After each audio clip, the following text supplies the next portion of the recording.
about the person that you want to be in the future? How deliberate have you been in the choices you've made to craft the character that you carry with you right now? I think these are important questions to ask, especially in the world today. Because today, we are faced with an onslaught of elements that intentionally or unintentionally seek to shape who we are. Every single day, we are faced with things that push us in one direction or another. And if we're not careful, those things chip away about the person that we're becoming. So I think it takes an important and deliberate effort to think clearly about who we want to be, so that when those things come to push us, we can stand firm. Now, I've been thinking about this idea of what it means to create our character and what our character is for some time. But this idea didn't just come out of the ether. Like so many other ideas, I was inspired by a source that I would say I didn't expect to be inspired by. Because I got this idea about building my character from Dungeons and Dragons. Now, yes, I am a 42-year-old married man with 2 kids and a full career, and I play Dungeons and Dragons. And I know that when I say Dungeons and Dragons, half of the people listening tune out. But I'm here to tell you, I'm not here to talk about Dungeons and Dragons. I'm here to talk about creating our character. And it just so happens that a big part of Dungeons and Dragons is character creation. Now, for those of you who don't know, a bunch of people get together to craft characters that they want to play in the game. And yes, this involves rolling dice and coming up with stats like your strength or your speed or your agility. But I find that the players that I play with, the part of Dungeons and Dragons they like the most is crafting a backstory for their characters. What's their personality? What motivates them to make the decisions they have to make in the game? As the person who helps them create their character, I guide them along this process with a few simple prompts. The first thing I ask is, well, does your character fit some kind of archetype? If you don't know what an archetype is, I'm married to an English teacher, so she taught me. A literary archetype, it's like a label for the types of characters that we tend to see a lot in literature or pop culture. For instance, maybe you want to play the savvy, charismatic smuggler like Han Solo. Or you want to play the noble protector like Captain America behind your shield. Whatever it is that they want to play, I usually say, all right, well, what does that look like? What do people like this do? The second thing I ask them is, well, what does your character believe? What do they value that they'll never violate? It's important for them to think through these things because it will help them make decisions when they're playing. And I have found that the players, they'll spend days, weeks, crafting the character that they want to play. I mean, I know people who have binders full of characters that they create for fun, that they've never played. That's how much they enjoy the idea of coming up with a backstory and the motivations for these characters. Now, I was playing a few months ago with somebody I'll call Jack. And Jack told me he wanted to play, quote, a paragon of truth, somebody who values honesty, and that the one thing they'll never violate is that there's nothing worse than being dishonest.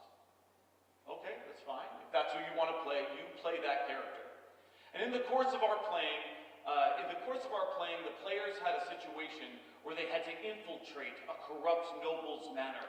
And they had to figure out how to get inside to get a crucial piece of evidence, a letter that they needed for their campaign.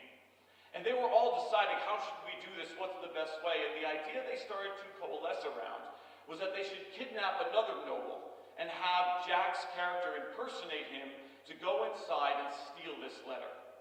And in their planning this out, they were laughing and having a great time, and eventually they turned to Jack. And they said, Jack, what do you think? Do you think your character can do this? And this is the moment what really struck me. Struck me by surprise, took me off guard. Because Jack said something that rang in my head after this. It still does. Jack smiled and said, guys, this sounds like loads of fun, and it's super tempting. But this is not consistent with my character, so I have to pass. This is not consistent with my character. Wow. I thought those were powerful words, because I thought to myself, These players spend days crafting characters that they are true to in the game. How long have I spent thinking about the character that I carry with me? Have I given as much dedication as these players do to my own character? How much do I stop by and ask myself the question, is this consistent with my character? And this really got me thinking about a lot of questions regarding character and how important it is for us to craft that for ourselves. First question I asked, of course, is the most obvious one. What is character? What is our character? What makes us who we are? I think that's a hard question to answer. Yes, at our core, our character is what we believe and what we value. But the way I understand character is it's the story that we tell ourselves about who we want to be. Now, I think that that's pretty important. I think it's important that you have agency over the story you tell yourself about who you want to be. Because if we don't write our own story about who we want to be, then what ends up happening is that elements out in the world start telling stories about us. And if we haven't established what we want to be, then the story externally becomes the story we adopt for ourselves. And we've had very little control over what that story is. Okay, so let's move on to the next step. If we have to craft our own character, if we have to make our own story, right? How do we create our character? What creates character? Yes, I think it takes some deliberate choices. I think it takes sitting down and thinking for ourselves what we believe and what we value.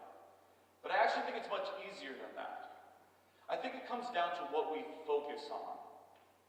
Now, I'm a teacher, and so a lot of these ideas that I have, I try to look out among my students, the population I work with, to see if anything actually strikes me as being related to what I'm thinking about. And I noticed something. I noticed that what we focus on impacts our character, the character of the people around me. And it comes down, I'm going to oversimplify it, to two ideas. Do you focus on what you want, or do you focus on who you want to be? You see, when you focus on what you want, this is something that's very common. Society pushes us to be goal-oriented. Oh, what do you want to be when you grow up is probably the most common question we get asked as kids.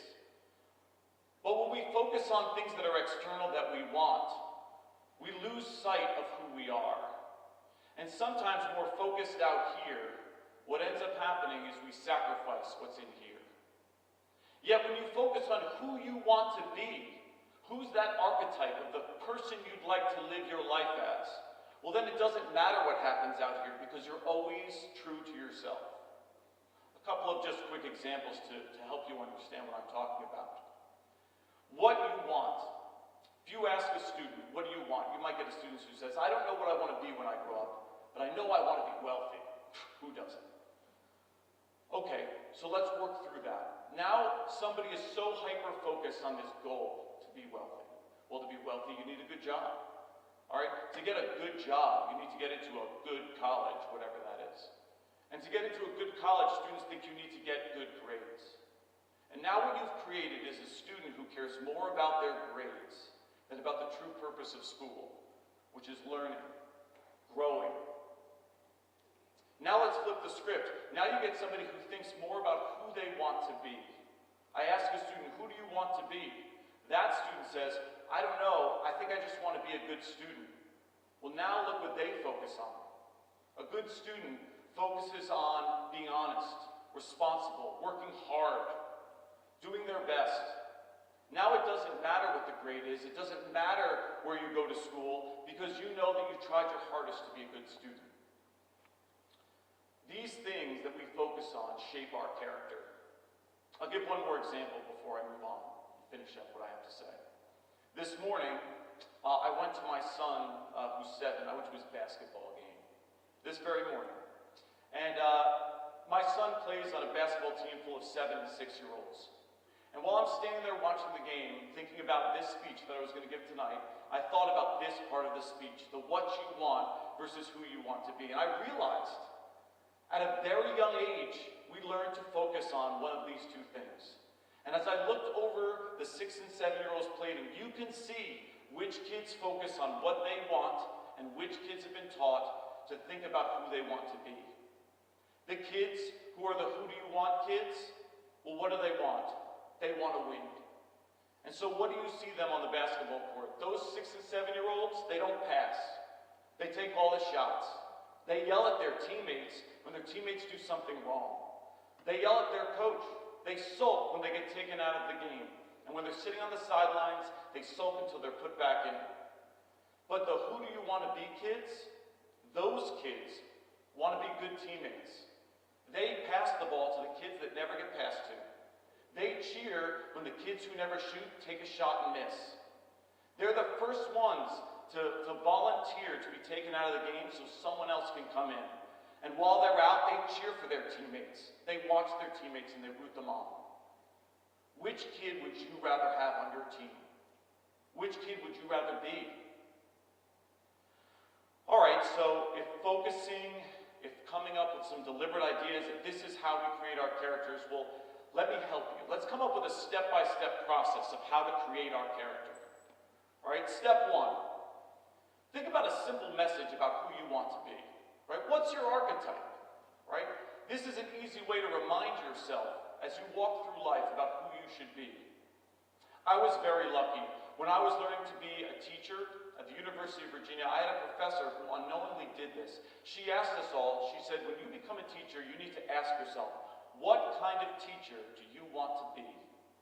And I sat down and I thought about this, and I came up with my archetype. And that archetype was this. I said to myself, I just want to be one of the good guys. Now that means something to me. It's a pretty general statement, but I can't tell you how many times I've been faced with a decision or a moment, and the guiding star that helps me decide how to act is thinking to myself, what would one of the good guys do? Well, what's your archetype? And what does that look like for you? Number 2, what is it that you believe? What is a simple thing that you believe? What do you value? What do you stand for? What's something that you will never violate? For me, it's that everyone deserves a chance. There's goodness in everyone. That's my North Star. That's something I will never not believe. And that guides me when I feel lost. So what's yours? What is something you stand for? And last but not least, and this might be the most important part, ask yourself constantly when you are faced with challenges or decisions, is this consistent with my character? Remind yourself the person you want to be on a regular basis, and don't lose sight of it. Don't be so focused on what you want that you forget who you want to be. And when you are in doubt, ask yourself the question, is this consistent with my character? Because if it's not, then it's not something you want to do. This is a process, I think, that could benefit all of us. And it's not easy. It takes work and it takes deliberate effort. But I have good news. If you think that this is something that you might have trouble with, I have a perfect way to practice. Because we're always looking for more Dungeons & Dragons players. And it's the perfect way for you to get a little practice in creating your character. Thank you for listening. Have a great night.